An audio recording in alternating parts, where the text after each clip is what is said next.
Gifted for me means that when you get something to do, you don't just do what's told, you go above and beyond.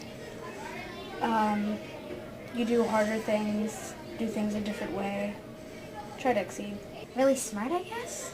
I would say smart, highly trained in specific areas. I think it means that you're able to do more than some other people.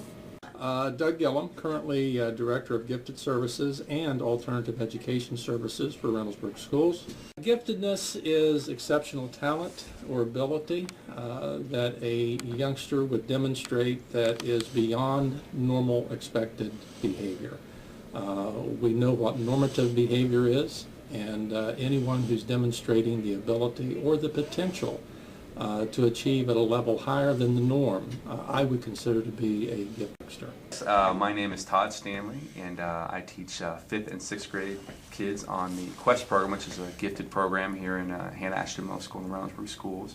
And I've been teaching gifted students on and off for about 13 years.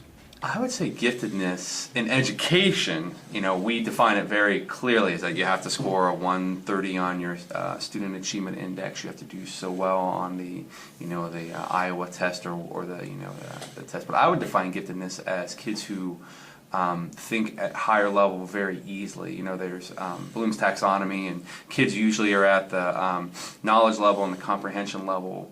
And some are at the application level, but kids who just naturally are in the evaluation level or in the analysis level or the synthesis level, it just comes naturally to them. I think that's what giftedness is, where they don't even think about it. It's not something that they're conscious of. They just naturally do it. There's this a funny gifted story that when they asked a kid what a submarine was, and all the kids were like, well, a submarine is it's a metal device that goes underwater, and da-da-da. And they get the one kid said, well, a submarine has bread and it has meat on it and cheese and whatever. They were just thinking at a different level than the other kids. Other kids were so literal, but they were kind of thinking outside the box a little bit with the submarine sandwich.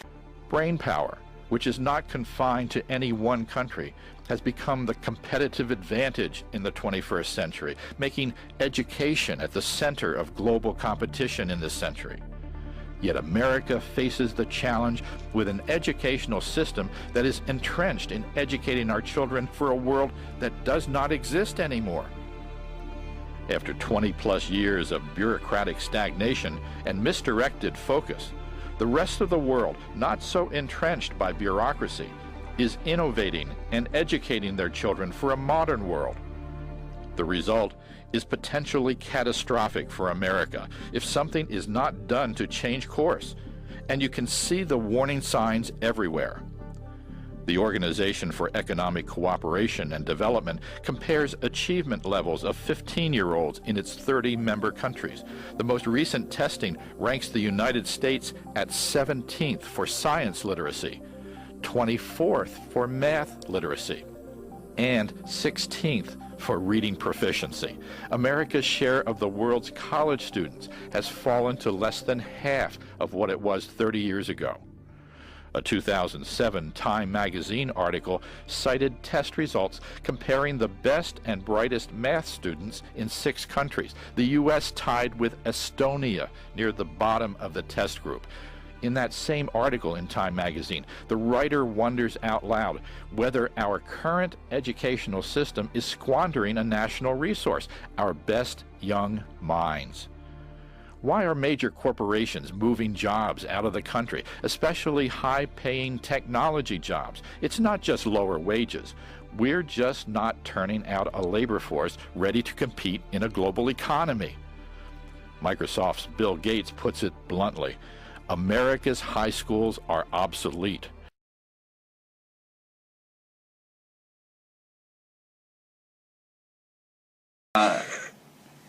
In Central Ohio, I'd say that Reynoldsburg is ahead of the game.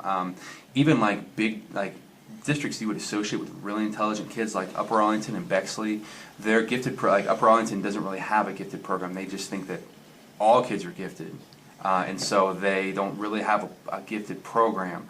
And a lot of districts are doing away with gifted programs because of budgetary reasons or whatever, but Reynoldsburg has done a really good job of preserving its gifted program. and keeping it intact the way it is, and making sure that people have the proper training and kids are getting services.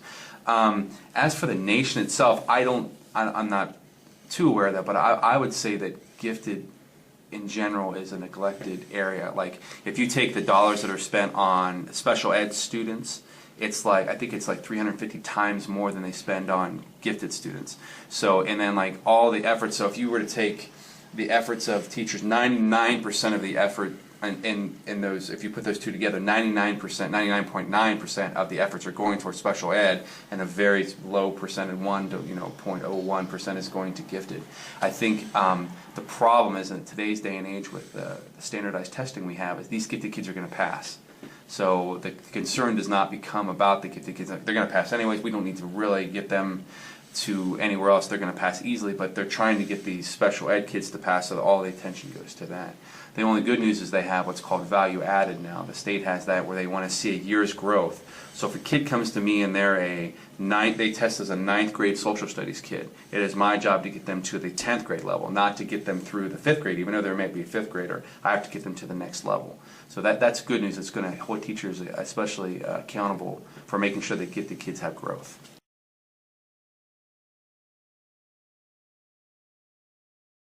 That we're not just nerds. We do normal things. We just, outside of school, we play sports, go out.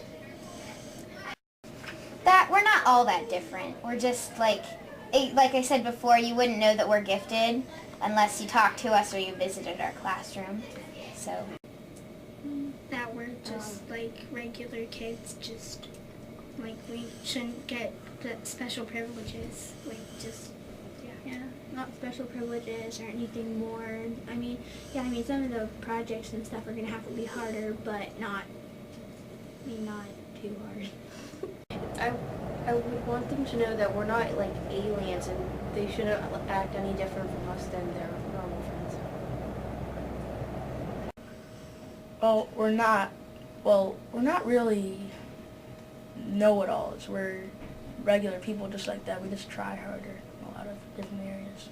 I think right now it's a very difficult time to be gifted in the United States. It just does not appear to be honored. It doesn't appear to be supported. If you're a superstar athlete, you get a lot of attention, a lot of notoriety. Didn't always used to be that way. When back in the late 50s, when we were losing the race to the moon, there was a general awareness that we had to get more scientists developed. And I think at that time the society recognized that we needed to take these young, brilliant minds and support them so they could help our country. I don't see that focus right now.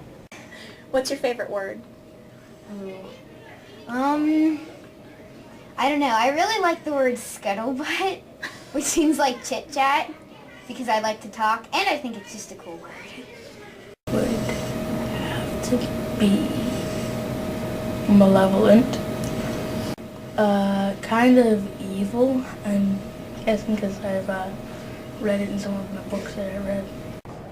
Friends, because I have a lot here on Quest, and when I think of 2 years from now or something, and I hear the word friends, I picture all the people who are here on Quest with me.